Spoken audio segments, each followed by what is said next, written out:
Hi everyone, it's James here from Pro Tools Expert, back with the final gear review of the Audio Technica 50 series microphones. This is the last one we're going to do, but it's the first one that actually came to market. This is the 5040.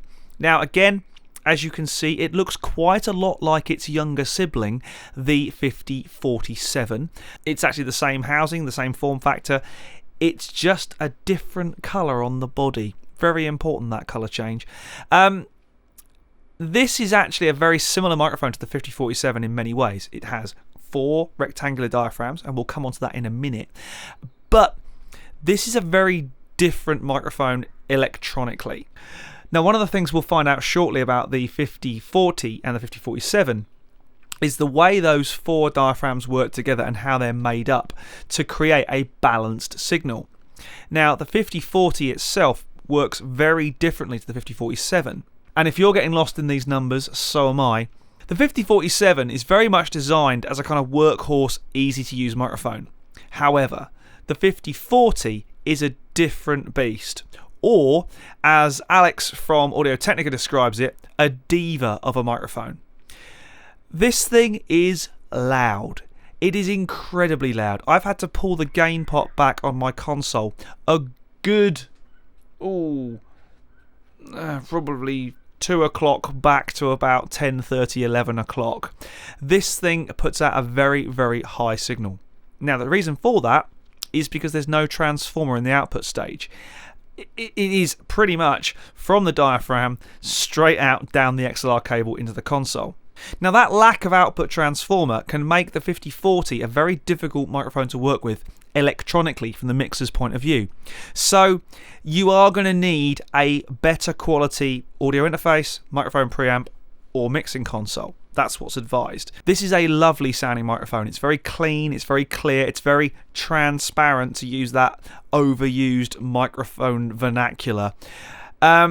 It is an absolutely incredible machine. If you've got the tech and the know-how, and let's face it, this is definitely a microphone geared towards quieter input sources. I probably wouldn't think about putting this on a loud male vocal. Nice soft acoustic nylon string guitar, or the acoustic guitar, which is featuring in the final track by the Chris Woods Groove Orchestra, which was recorded at Real World on the launch of the 5047. But this thing gets an outing on the quieter stuff. On the acoustic guitar, it sounded amazing.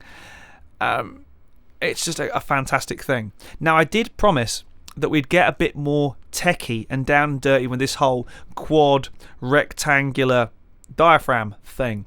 Now, I am not qualified to talk about that sort of stuff. However, while we were at Real World, we had a chance to chat with Alex Lapges, who is the product manager for Audio Technica for these microphones.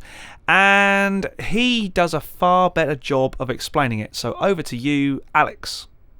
So what's the primary benefit of having, obviously for space, but the primary benefit of having rectangular diaphragms over conventional round ones?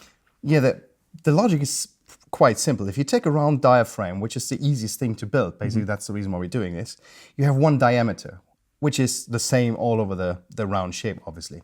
Now, that means you have one resonance frequency on the diaphragm, which you always see in the so-called waterfall diagram. That means you have a frequency response which can be absolutely flat, but in the time domain, as soon as you hit the resonance frequency or one of its harmonics, you see some kind of like things in the diagram sticking out in the time domain. So the microphone still produces a signal, although the sound already stopped. We're talking milliseconds here, not really. But it's basically, it could be deemed a resonance, like a ringing in the mic. Yes, and you have that in all the microphones. That's very typical present.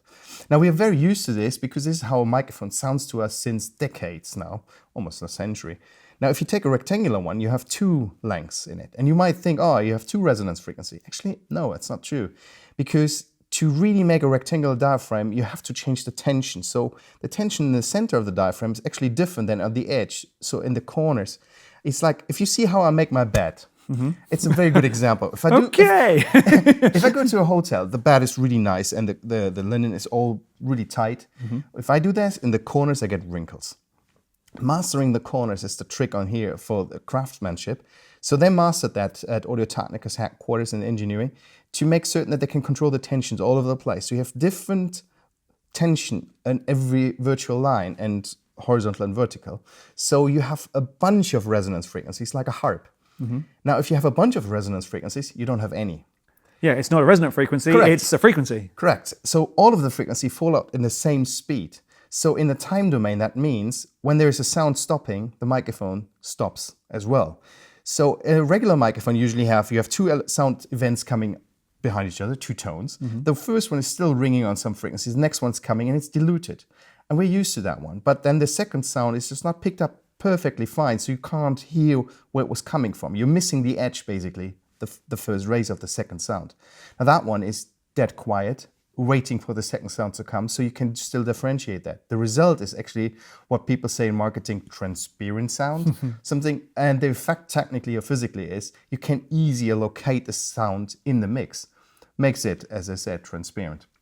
And that has nothing to do with the frequency response, but with the time behavior. And that's the huge benefit of a rectangular. You might ask the question, was nobody's doing that? They would if they could, because controlling the tension is really a craftsmanship. It's an art. And it took us really long time to figure out how to bring this to mass production, to have that controlled, and to have 4 identical, not only frequency response-wise, but time domain-wise. That's a lot of QA testing, and it's a lot of really bringing it to the edge of what's possible. Thanks very much for that, Alex. It makes a lot more sense when you say it. Getting back to the microphone for a minute, you get the beautiful shock mount, and I'm actually going to give you an audio example of this thing going in to the shock mount. It sounds really rather lovely and reassuring.